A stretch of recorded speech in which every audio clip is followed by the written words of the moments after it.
사무엘상 29장 말씀 함께 읽겠습니다. 블레셋 사람들은 그들의 모든 군대를 아벡에 모았고 이스라엘 사람들은 이스라엘에 있는 셈 곁에 진쳤더라. 블레셋 사람들의 수령들은 수백 명씩 수천 명씩 인솔하여 나아가고 다윗과 그의 사람들은 아기스와 함께 그 뒤에서 나아가더니 블레셋 사람들의 방백들이 이르되 이 히브리 사람들이 무엇을 하려느냐 하니 아기스가 블레셋 사람들의 방백들에게 이르되 이는 이스라엘 왕 사울의 신하 다윗이 아니냐. 그가 나와 함께 있은지 여러 날 여러 해로 돼 그가 망명하여 온 날부터 오늘까지 내가 그의 허물을 보지 못하였노라. 블레셋 사람의 방백들이 그에게 노한지라. 블레셋 방백들이 그에게 이르되 이 사람을 돌려보내어 왕이 그에게 정하신 그 처소로 가게 하소서. 그는 우리와 함께 싸움에 내려가지 못하리니 그가 전장에서 우리의 대적이 될까 하나이다. 그가 무엇으로 그 주와 다시 화합하리까? 이 사람들의 머리로 하지 아니하겠나이까? 그들이 춤추며 노래하여 이르되 사울이 죽인 자는 천천히요 다윗은 만만이로다 하던 그 다윗이 아니니까 하니 아기스가 다윗을 불러 그에게 이르되 여호와께서 살아계심을 두고 맹세하노니 네가 정직하여 내게 온 날부터 오늘까지 내게 악이 있음을 보지 못하였으니 나와 함께 진중에 출입하는 것이 내 생각에는 좋으나 수령들이 너를 좋아하지 아니하니 그러므로 이제 너는 평안히 돌아가서 블레셋 사람들의 수령들에게 거슬러 보이게 하지 말라 하니라. 다윗이 아기스에게 이르되 내가 무엇을 하였나이까? 내가 당신 앞에 오늘까지 있는 동안에 당신이 종에게서 무엇을 보셨기에 내가 가서 내 주 왕의 원수와 싸우지 못하게 하시나이까 하니 아기스가 다윗에게 대답하여 이르되 네가 내 목전에 하나님의 전령같이 선한 것을 내가 아나 블레셋 사람들의 방백들은 말하기를 그가 우리와 함께 전장에 올라가지 못하리라 하니 그런즉 너는 너와 함께 온 내 주의 신하들과 더불어 새벽에 일어나라. 너희는 새벽에 일어나서 발거든 곧 떠나라 하니라. 이에 다윗이 자기 사람들과 더불어 아침에 일찍 일어나서 떠나 블레셋 사람들의 땅으로 돌아가고 블레셋 사람들은 이스라엘로 올라가니라. 아멘. 예. 월요일 아침입니다. 이 하루도 주님과 함께 동행하며 또 주님의 은혜 가운데 평안하시기를 축복합니다. 다윗이 궁지에 몰렸습니다. 그런데 하나님께서 그 궁지에서 건져내 주십니다. 이러지도 못하고 저러지도 못하는 진퇴양난. 어떻게 해도 반역자가 될 수밖에 없는 그런 상황입니다. 전쟁에 나아가자니 이스라엘과 싸워서 자칫 잘못하면 이스라엘 백성을 죽인 왕이라는 오명을 뒤집어 쓰게 되고 아니면 하나님이 죽이지 말라고 금하신 기름 부은 자 사울을 죽여야만 되는 경우도 생길 수 있습니다. 또 전쟁에 나가지 않으면 그동안의 아기스를 속인 것이 되고 블레셋을 반역하는 반역자가 될 수도 있는 거죠. 참 이러지도 못하고 저러지도 못하는 이스라엘의 왕으로 기름 부음 받은 자이면서 이스라엘과 전쟁을 해야 되는 블레셋 편에 서야만 되는 그런 아주 얄궂은 경우가 지금 생긴 겁니다.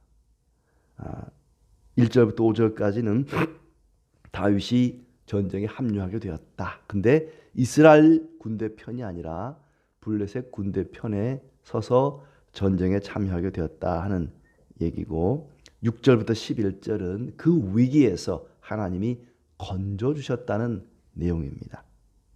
1절에 보시면 이제 블레셋과 이스라엘의 전쟁이 났다는 얘기가 나오고 2절에 보시면은 이제 다윗이 블레셋 군대에 속해서 전쟁에 출전하게 되었다. 아기스와 함께 가드의 왕이죠. 블레셋 왕 아기스와 함께 후방에 남아서 후방에 남은 게 아니라 이제 후방에서 진군을 하게 된 거죠. 아기스와 함께 그 뒤에서 나아가더니 이미 이제 출전을 한 겁니다. 전쟁을 위한 진군이 시작된 겁니다. 빼도 박도 못하는 거예요. 이제 뭐 꼼짝없이 전쟁에 참여할 수밖에 없는 그런 상황이 되었습니다. 그때 블레셋 방백들이 블레셋의 왕의 신하들이 되겠죠. 방백들이 왕에게 따지는 겁니다. 3절에 보시면 블레셋 사람들의 방백들이 이르되 이 히브리 사람들이 무엇을 하려느냐 하니 아기스가 블레셋 사람들의 방백들에게 이르되 이는 이스라엘 왕 사울의 신하 다윗이 아니냐. 그가 나와 함께 있은지 여러 날 여러 해로 돼 그가 망명하여 온 날부터 오늘까지 내가 그의 허물을 보지 못하였노라. 방백들은 아니 왜 지금 사울 군대 이스라엘 군대와 싸우러 가는데 이스라엘의 장수를 데려갑니까? 그랬더니 아기스 왕이 이스라엘 군대의 장군 다윗이지만 우리에게 망명을 해오지 않았느냐. 우리 편이다. 내가 그동안 다윗이 행하는 걸 볼 때에 허물을 찾아보지 못했다. 이 사람은 신실하고 믿을 만한 사람이다. 같이 가도 괜찮다라고 옹호를 합니다. 내가 그의 허물을 보지 못했다. 여러 날 있는 동안에도 다윗의 그 행실, 그러니까 속마음은 감추고 겉으로만 이제 보여줬겠죠. 아무튼 허물을 보지 못했다. 이게 성도의 자세입니다. 어디에 살든지 간에 어디에 있든지 간에 사람들에게 인정받는 충성심을 의심할 수 없다. 이런 식으로 다윗을 두둔하는 거죠. 그런데 신하들은 무슨 얘기를 하는 겁니까? 다윗이 언제 배신할지 언제 돌아서서 우리에게 칼을 겨눌지 모릅니다. 그렇게 되면 우리는 막을 방법이 없습니다. 이 사람 데려가면 안 됩니다. 라고 이제 왕에게 간청을 하는 거죠. 4절을 보시면 블레셋 사람의 방백들이 그에게 노한지라 블레셋 방백들이 그에게 이르되 이 사람을 돌려보내어 왕이 그에게 정하신 그 처소로 가게 하소서. 그는 우리와 함께 싸움에 내려가지 못하리니 그가 전장에서 우리의 대적이 될까 하나이다. 의심을 하는 거죠. 믿지 못하겠다는 겁니다. 사실 그게 맞죠.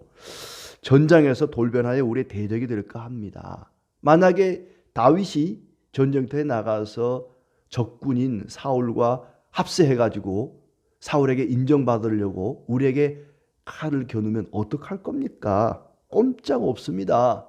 이 사람이 누굽니까? 우리의 장수 골리앗을 쓰러뜨린 사람 아닙니까? 배신 가능성을 염려하는 거죠. 워낙 전쟁에 뛰어난 용사이다 보니까 배신하게 되면은 우리가 불리하다. 우리가 꼼짝없이 당한다. 심지어 5절에 이런 노래도 있지 않습니까? 사울이 죽인 자는 천천히요. 다윗은 만만히로다. 이런 노래도 있는 이 노래의 주인공인 다윗 아닙니까? 이렇게 싸움 잘하는 사람을 우리가 같이 데려갔다가 오히려 되치기를 당할 수 있습니다. 그러니 집으로 돌려보냅시다. 간청을 하는 것입니다. 다윗의 기분이 어땠을까요? 아마 굉장히 기쁘고 안도의 한숨을 쉬었을 겁니다. 휴, 다행이다. 하마터면 큰일 날 뻔했는데 이게 웬일이니? 아마 그런 생각이 들지 않았을까. 6절에 보시면은 아기스가 다윗에게 정중하게 부탁을 하죠. 나는 네가 좋은데 이 사람들이 너를 싫어하네. 어떡하지? 나는 너랑 같이 전쟁터에 나가서 한편이 되어서 싸우고 싶은데 이 내 신하들이 말이야. 이 방백들이 내 마음 같지가 않네. 너를 싫어하는 것 같아. 그러니 내가 너를 데려갈 수 없겠다. 다윗을 전쟁터에 데려갈 수 없는 이유를 구구절절 설명을 합니다. 그러니 처소로 돌아가라. 다윗은 능청스럽게 연기를 하는 거죠.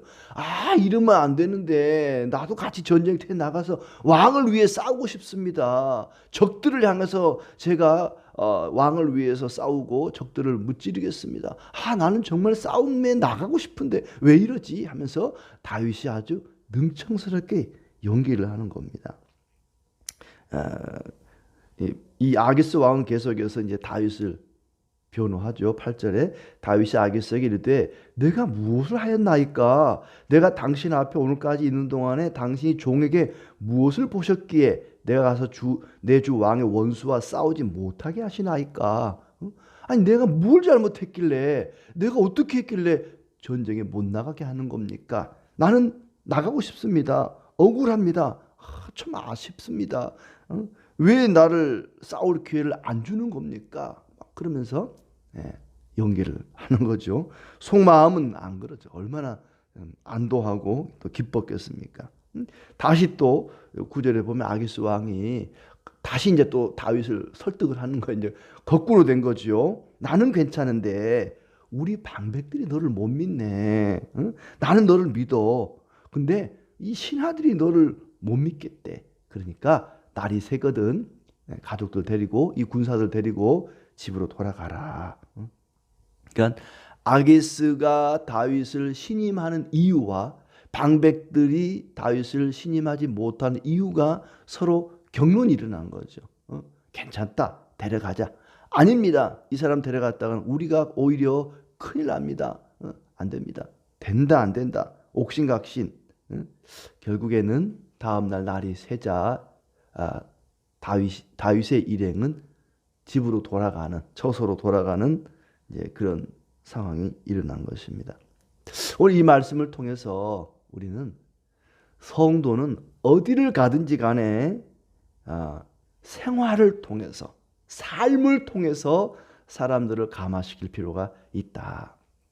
평상시에 얼마나 다윗이 성실하게 인격적으로 아기스에게 좋은 모습을 보였으면 이 사람은 믿을 만하다. 내가 오랫동안 다윗과 함께 있어 봤는데 정말 믿을 만한 사람이다.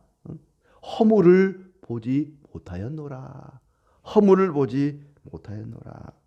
9절에 보시면은 다윗을 가리켜서 하나님의 전령같이 선한 것을 내가 아나 그렇습니다. 하나님의 전령, 전에 성경에는 하나님의 사자 그렇습니다. 천사라는 얘기입니다. 천사. 아기스가 다윗의 평소 모습을 볼 때, 물론 다윗의 마음은 모르죠. 속마음은 모르는데 겉모습만 보더라도 이 사람은 천사 같다. 적국의 왕이 다윗을 볼 때 천사 같은 모습을 본 것입니다. 정말 믿을 만하다. 안 믿는 사람의 눈에도, 악인의 눈에도 다윗의 모습은 천사 같은 모습을 했다는 것입니다. 성도들은 어디에 가든지 그런 모습을 보여야 됩니다.